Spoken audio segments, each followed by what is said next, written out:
परिवार को कभी ये शक नहीं हुआ कि उनकी बहू सोनम इतनी बड़ी साजिश रच सकती है। राजा का पूरा परिवार सोनम का ख्याल रखता था, यहां तक कि राजा की मां को भी ये फिक्र थी कि उनकी बहू ने उपवास के दिन कुछ खाया या नहीं। कई तरीके की अब बातें देखिए सामने आ रही, लेकिन हम आपको बताते हैं कि अब तक क्या क्या हुआ। 10 मई को राजा और सोनम की शादी हुई, 20 मई को राजा और सोनम हनीमून पर गए और वहीं पर 21 मई को राजा सोनम गुवाहाटी पहुंचे। 22 मई को कपल शिलोंग पहुंचा था और मां बाप लगातार इनसे बात भी कर रहे थे। 2 जून को राजा की लाश एक खाई में मिलती है और 9 जून को सोनम समेत 4 लोग गिरफ्तार किए जाते हैं। अब कई सवाल उठ रहे हैं, जैसे कि शादी से खुश नहीं थी क्या सोनम, जिसकी वजह से उन्होंने ही ऐसा कराया। शादी से पहले सोनम का क्या कोई अफेयर था, क्योंकि कई खबरें अभी निकलकर सामने आ रही हैं। एक नए शख्स का नाम भी इसमें सामने आया, यानी पति पत्नी, और वो का जिक्र भी हो रहा है। हनीमून पर हत्या की साजिश आखिरकार थी किसकी? शिलांग से गाजीपुर कैसे पहुंची सोनम? और परिवार वाले जो राजा के हैं वो ये भी पूछ रहे हैं कि एक खरोच भी सोनम को नहीं आई। पति की हत्या के बाद इतने दिन कहां थी सोनम? अब पुलिस इसको लेकर भी जांच करेगी। प्रेमी राज के लिए पति राजा का क्या कत्ल किया है सोनम ने? अब यह भी सवाल है। मेघालय पुलिस के दावे पर कितना यकीन किया जाए, क्योंकि कई थ्योरीज उस वक्त सामने आ रहे थे, लेकिन अब जब सोनम मिली है तो कई राज अब सामने आने बाकी हैं। मेघालय पुलिस के दावे पर आप कितना यकीन करेंगे? कई सवाल अभी यहां उठते हुए नजर आते हैं, लेकिन ये पूरा एंगल आप देखिए। क्या ऐसा हो सकता है कि सोनम ने किसी को हायर किया हो अपने पति की मौत के लिए? क्योंकि ये जो मैरिज थी अरेंज मैरिज थी, लेकिन अब इसमें लव एंगल भी सामने आ रहा है। सोनम की गिरफ्तारी कैसे हुई? दरअसल वो गाजीपुर पहुंची, उसके बाद हुआ क्या, ये रिपोर्ट। आपको जानकारी क्या मिली? क्या जानकारी मिली थी आपको? सोनम का गोविंद जी से पता चला है। गोविंद जी का फोन आया था कि सोनम अपने को मिल गई है। तो गाजियाबाद कोई होटल थी, वहाँ पे होटल के पास में वो होटल वाले से उसने फोन लगा के उसके भाई को बोला है। होटल पे उसके भाई होटल वाले ने फोन दिया है उसको, सोनम को। तो क्या बोलते हैं, उसके भाई से बात हुई फोन पे, ठीक है ना। इसके बाद में हमको 5 बजे, सुबह 5 बजे हमको पता चला है। अच्छा, हाँ। तो गोविंद जी का वही है, गोविंद जी शिलोंग में है। शिलोंग में थे, शिलोंग से निकल चुके हैं वो वहाँ के लिए। शिलोंग से निकल चुके हैं। 7 बजे, 7:30 की उनकी फ्लाइट थी। 11 बजे वो हम पहुंच जाएंगे सोनम के पास में। तो ये जो आपके पास रात को जो आपकी बात हुई थी, तो वो गोविंद ने क्या कहा था? पूरी क्या बात बताई? गोविंद ने बस इतना ही बोला था कि पापा बिट्टी मिल गई है, मैंने छोरी मिल गई अपनी सोनम, और वो बहुत ज्यादा रो रही थी। अच्छा, कौन कौन लोग साथ थे? सरकार से मेरी एक ही हाथ जोड़े की निवेदन है कि सीबीआई की मेरे को जांच चाहिए, माने चाहिए। वो मैं पीछे नहीं हटूंगा उस चीज से। मेघालय पुलिस कह रही है कि आपकी बेटी ने कुछ लड़कों के साथ षड्यंत्र करके राजा की हत्या की। वो गलत बोल रही है। क्यों? वो इसलिए गलत बोल रही है क्योंकि वहाँ की पुलिस फंस रही है।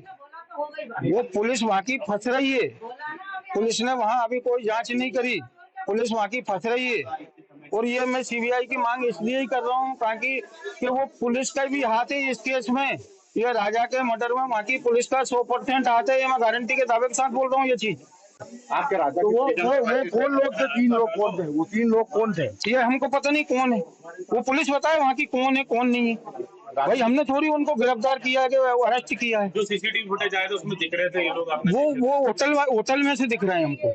सीसीटीवी में होटल में से दिख रहे हैं वो लोग। आप इन्हीं की जांच करने का बोल रहे थे? हम इन्हीं लड़कन की जांच करने को बोल रहा हूँ। तो आज 5 दिन से उन्हीं लड़के की बात करने के लिए चिल्ला रहा था।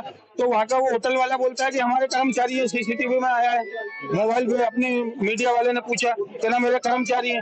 तो वहाँ पे होटल वाले भी होना चाहिए इस केस में। आपके राजा के परिजनों से आपकी बात हुई? नहीं, अभी नहीं हुई मेरी बात। उनका कोई फोन आया? अभी मेरे पास तो अभी फोन नहीं आया, क्योंकि वो लोग वहाँ गए हुए हैं, सोनम के पास गए हुए हैं। वो जो उनका राजा का भाई है वो गए हुए हैं सुबह के। अच्छा, इंदौर से सोनम और राजा दोनों ही गए थे या और भी कोई दोस्त गए थे साथ? सिर्फ यहाँ से ये दोनों ही जने गए थे। अच्छा, ये अरेंज मैरिज थी?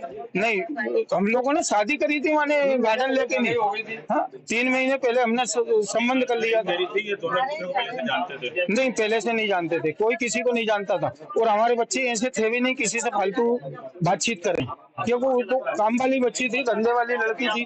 उसको दूसरे आदमी से सुबह यहाँ से भाई के साथ ऑफिस जाना, ऑफिस से घर आना। अच्छा, आप लोगों ने रिश्ता किया था तो कैसे रिश्ता हुआ था इन दोनों का? बहुत बढ़िया हंसी खुशी से रिश्ता किया था। कैसे बच्चे देखा था आपने राजा के परिवार? हमने ऐसे क्या बोलते हैं, जो हमारे समाज की जो किताब रहती है उसमें हम लोग नाम लिखवा देते हैं रामनवमी के दिन। ये भंडारा होता है हमारी समाज का, रघुवंशी कॉलोनी, वो भंडारे में हम लोग नाम लिखवाते हैं कि हमारी बच्ची यहाँ तक पढ़ी है, इतनी उम्र है। तो उन लोगों ने भी ये चीज का नाम लिखवाया था, ठीक है ना। तो फिर फोन पे हमारी चर्चा हुई थी। फोन पे चर्चा होने के बाद में एक ने एक का घर द्वार देखे, सब चीज देखी, बातचीत हुई, बच्चे से मिलाए गए। इसके बाद में दोनों की हाँ हुई। इसके बाद में हमने फिर आगे बात बढ़ाई। आपकी बात हुई बच्ची से? नहीं, अभी मेरी बात नहीं हुई बच्ची से। रविशपाल हमारे साथ हमारे सहयोगी इस वक्त जुड़ चुके हैं और फिलहाल इंदौर में वो मौजूद हैं, राजा रघुवंशी के घर के बाहर ही मौजूद हैं। परिवार क्या कह रहा है? क्या कोई दबाव में शादी हुई थी? क्या ऐसी कोई उनको जानकारी थी कि इस पति पत्नी के एंगल में कोई वो भी हो सकता है?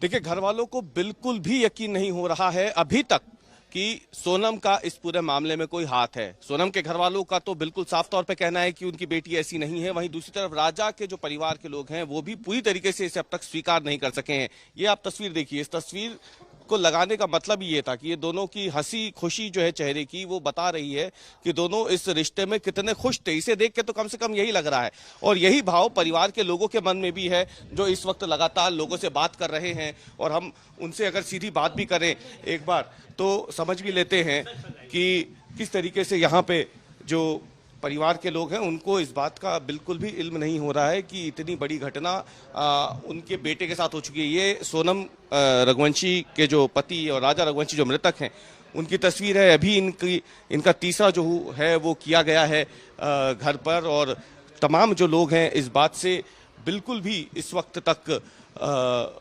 इत्तेफाक नहीं रख पा रहे हैं, अपने आप को जोड़ नहीं पा रहे हैं कि इतना बड़ा हादसा इनके घर में हुआ है। और इसके पीछे की जो प्रमुख आरोपी है वो और कोई नहीं बल्कि इनकी अपनी बहू है, जो कुछ समय पहले इस घर में हंसी खुशी आई थी।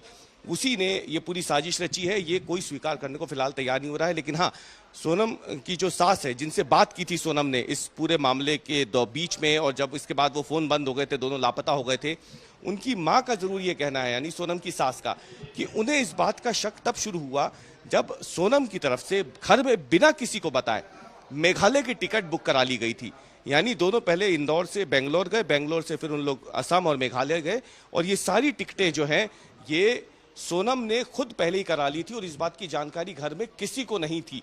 ये दावा किया है सोनम की जो सास हैं, और राजा रघुवंशी की जो माँ है उमा रघुवंशी, उनका दावा है। और आपको ये भी बता दें कि ये भी उन्होंने कहा है कि जिस तरीके से दबाव था राजा के ऊपर कि उसे जाना है, वो जाना नहीं चाहता था। उसने पहले अपनी माँ से पूछा कि वो जाए कि ना जाए, और क्योंकि सोनम टिकट बुक करा चुकी थी और बहू है, नई नई घर में आई है, तो जाहिर सी बात है माँ ने उस वक्त दबाव नहीं बनाया कि वो ना जाए।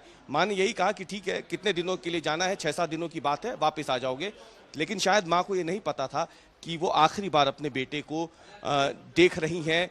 अगर उन्हें जरा सा भी एहसास होता इस बात का तो शायद वो उन्हें रोक लेती। माँ ने यह भी कहा कि अपने बेटे के गले में सोने की चेन देखकर भी उन्हें शक हुआ था कि वो अगर घूमने जा रहा है तो इतनी मोटी चेन पहन के क्यों जा रहा है, क्योंकि ये खतरा हो सकता है।